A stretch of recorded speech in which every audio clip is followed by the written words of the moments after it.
ಗಡಿಪಾರ notice ಕೊಟ್ಟಿದ್ದಾರೆ. ಅಲ್ಲಿ ಒಂದ್ ರೀತಿ ಹಿಂದೂಗಳಲ್ಲಿ ಅಭದ್ರತೆಯ ಭಾವನೆ ಈ ಕಾಂಗ್ರೆಸ್ ಸರ್ಕಾರ ಬಂದಾದ ನಂತರ ಸಮಾಜಘಾತುಕ ಶಕ್ತಿಗಳಿಗೆ ಯಾವ ರೀತಿ ಉತ್ತೇಜನ ಸಿಗ್ತಾ ಇದೆ ಅನ್ನೋದ್ರ ಬಗ್ಗೆ ಜನರಲ್ಲಿ ಆತಂಕ ಅನ್ನೋದು ಕಂಡು ಬರ್ತಾ ಇದೆ. ಎಲ್ಲೆಡೆ ಕೂಡ ಅದೊಂಥರ ವ್ಯಾಪಿಸಿದೆ. ಇದ್ರ ಬೆನ್ನಲ್ಲೇ ಅರುಣ್ ಕುಮಾರ್ ಪುತ್ತಿಲ ಅವರನ್ನ ಗಡಿಪಾರು ಮಾಡಬೇಕು ಅಂತ ಹೇಳಿ ಮತ್ತು ಪ್ರಖರ ವಾಗ್ಮಿಗಳಾಗಿರುವಂತಹ ಡಾಕ್ಟರ್ ಕಲ್ಲಡ್ಕ ಪ್ರಭಾಕರ್ ಭಟ್ರ ವಿರುದ್ಧ ಎಫ್ಐಆರ್ ದಾಖಲಿಸಬೇಕು ಅಂತ ಹೇಳಿ ಆದೇಶವನ್ನು ಹೊರಡಿಸಿರುವಂತದ್ದು ಕರ್ನಾಟಕದಲ್ಲಿ ತಾಲಿಬಾನಿ ಸರ್ಕಾರವನ್ನ ಸ್ಥಾಪನೆ ಮಾಡುವ ನಿಟ್ಟಿನಲ್ಲಿ ಇಟ್ಟಿರುವಂತ ಒಂದು ಹೆಜ್ಜೆ ಆಗಿದೆ ಅನ್ನೋದ್ರ ಬಗ್ಗೆ ಸಂಶಯನ ಬೇಡ. ನಾನು ಮಾನ್ಯ ಮುಖ್ಯಮಂತ್ರಿ ಸಿದ್ದರಾಮಯ್ಯನವರಲ್ಲಿ, ಗೃಹ ಸಚಿವರಾಗಿರುವಂತಹ ಪರಮೇಶ್ವರ್ ಸಾಹೇಬರಲ್ಲಿ ಹಾಗೂ ಕಾಂಗ್ರೆಸ್ಸಿನ ಈ ಕಾರ್ಡ್ ಹೋಲ್ಡರ್ಸ್ ಅಲ್ಲಿ ನಾನು ಕೇಳಲಿಕ್ಕೆ ಬಯಸ್ತೇನೆ, ಇವತ್ತು ದಕ್ಷಿಣ ಕನ್ನಡದಲ್ಲಿ ಈ ತರ ಪರಿಸ್ಥಿತಿ ಯಾಕೆ ಸೃಷ್ಟಿಯಾಗಿದೆ? ಯಾಕಾಗಿ ಬಿಗುವಿನ ವಾತಾವರಣ ನಿರ್ಮಾಣ ಆಗಿದೆ? ಕರಾವಳಿನಲ್ಲಿ ಈ ರೀತಿ ಕೊಲೆಗಳ ಸರಣಿ ಯಾಕಾಗಿ ಶುರುವಾಗಿದೆ ಮತ್ತು ಯಾರು ಅದನ್ನು ಶುರು ಮಾಡಿದ್ರು? ಉತ್ತರ ಪ್ರದೇಶದಲ್ಲಿ ಹುಟ್ಟಿದಂತಹ ಸಿಮಿಯನ್ನ ಬ್ಯಾನ್ ಮಾಡಿದ ನಂತರ ಇಡೀ ದಕ್ಷಿಣ ಭಾರತವನ್ನ ಗುರಿಯಾಗಿಟ್ಕೊಂಡು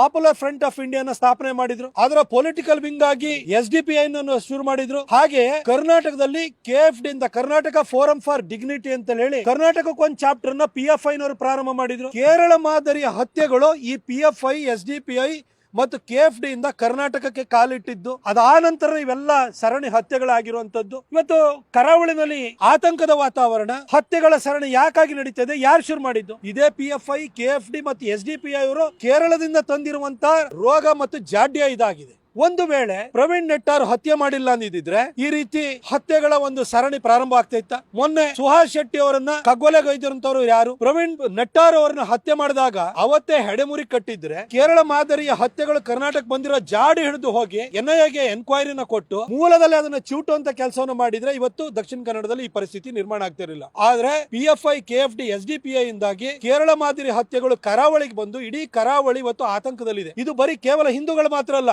ಕ್ರೈಸ್ತರು ಕೂಡ ಆತಂಕದಲ್ಲಿದ್ದಾರೆ. ಕೇರಳದಲ್ಲೂ ಕೂಡ ಕ್ರೈಸ್ತರು ಮತ್ತು ಹಿಂದೂಗಳು ಇವರ ವಫ್ ಇರಬಹುದು, ಇವರ ಹತ್ಯೆಗಳಿರಬಹುದು, ಇವರಲ್ಲಿ ಒಬ್ಬ ಪ್ರೊಫೆಸರ್ ನ ಕೈ ಕಡಿದಿದ್ದ ಘಟನೆ ಇರಬಹುದು, ಪ್ರತಿಯೊಂದು ಘಟನೆಗಳ ನಂತರನೂ ಕೂಡ ಅಲ್ಲಿನ ಕ್ರೈಸ್ತರು ಕೂಡ ಈ SDPI, KFD ಮತ್ತು PFI ಗಳ ಧೂರ್ತ ರೂಪದ ಬಗ್ಗೆ ಆತಂಕಕ್ಕೊಳಗಾಗಿದ್ದಾರೆ. ಇವತ್ತು ದಕ್ಷಿಣ ಕನ್ನಡದಲ್ಲೂ ಕೂಡ ಹಿಂದೂಗಳು ಮತ್ತು ಕ್ರೈಸ್ತರು ಆತಂಕದಲ್ಲಿದ್ದಾರೆ. ಇದಕ್ಕೆ ಮೂಲ ಕಾರಣ ಇರೋದು PFI, KFD ಮತ್ತು SDPI. ಅವರ ಜಾಡು ಹಿಡಿದು ಹೋಗಿ ಅವ್ರನ್ನ ಹೆಡೆಮುರಿ ಕಟ್ಟಿ ಅವ್ರನ್ನ ಮಟ್ಟ ಹಾಕೋ ಬದಲು ಈ ಆತಂಕದ ವಾತಾವರಣ ನಿರ್ಮಾಣ ಆಗಿದೆಯಲ್ಲ, ಹಿಂದೂಗಳಿಗೆ ಧೈರ್ಯವನ್ನು ಕೊಡ್ಲಿಕ್ಕೆ, ಹಿಂದೂಗಳಲ್ಲಿ ಒಗ್ಗಟ್ಟನ್ನು ತರಲಿಕ್ಕೆ ಪ್ರಯತ್ನವನ್ನು ಮಾಡ್ತಿರುವಂತಹ ನಳಿನ್ ಕುಮಾರ್ ಕಟೀಲ್ ಅವರು ಇರ್ಬೋದು, ಡಾಕ್ಟರ್ ಪ್ರಭಾಕರ್ ಭಟ್ರು ಇರ್ಬೋದು, ಅರುಣ್ ಕುಮಾರ್ ಪುತ್ತಿಲ ಅವರು ಇರ್ಬೋದು, ಇವ್ರನ್ನೇ ತುಳಿಲಿಕ್ಕೆ, ಇವ್ರ ಮೇಲೆ FIR ಹಾಕ್ಲಿಕ್ಕೆ, ಇವ್ರನ್ನ ಗಡಿಪಾರು ಮಾಡ್ಲಿಕ್ಕೆ, ಇವ್ರನ್ನ ಟಾರ್ಗೆಟ್ ಮಾಡಿ ಹೇಳಿಕೆ ಕೊಡುವಂತದನ್ನ ಶುರು ಮಾಡಿದ್ದಾರೆ ಅಂತಂದ್ರೆ ಕೇರಳ ತರ ಕರ್ನಾಟಕನು ಕರಾವಳಿನೂ ಆಗಬೇಕು ಅನ್ನೋ ಉದ್ದೇಶ ಈ ಸರ್ಕಾರಕ್ಕೆ ಇದ್ದಂಗಿದೆ. ಇವತ್ತು ಕರಾವಳಿನಲ್ಲಿ ಇಂತ ಒಂದು ವಾತಾವರಣ ನಿರ್ಮಾಣ ಆಗಿದ್ರೆ ಅದರ ಮೂಲ ಕಾರಣಕರ್ತರನ್ನು ಯೋಚನೆ ಮಾಡಿ. ಇವತ್ತು ರಿಯಾಜ್ ಭಟ್ಕಳ್, ಯಾಸಿನ್ ಭಟ್ಕಳ್ ಎಲ್ಲಿಂದ ಬಂದವರು? ಆ ಹತ್ಯೆಯನ್ನ ಈ ರೀತಿ ಇಂಟರ್ನ್ಯಾಷನಲ್ ಲೆವೆಲ್ ಅಲ್ಲಿ ಟೆರರ್ ನೆಟ್ವರ್ಕ್ ಅನ್ನ ಮಾಡಿದಂತವ್ರು ಯಾಸಿನ್ ಭಟ್ಕಳ್, ರಿಯಾಜ್ ಭಟ್ಕಳ್. ಅವ್ರನ್ನೆಲ್ಲ ಹುಟ್ಟಾಕಿರುವಂತವ್ರು ಯಾರು? ಹುಟ್ಟಾಕಿರೋರು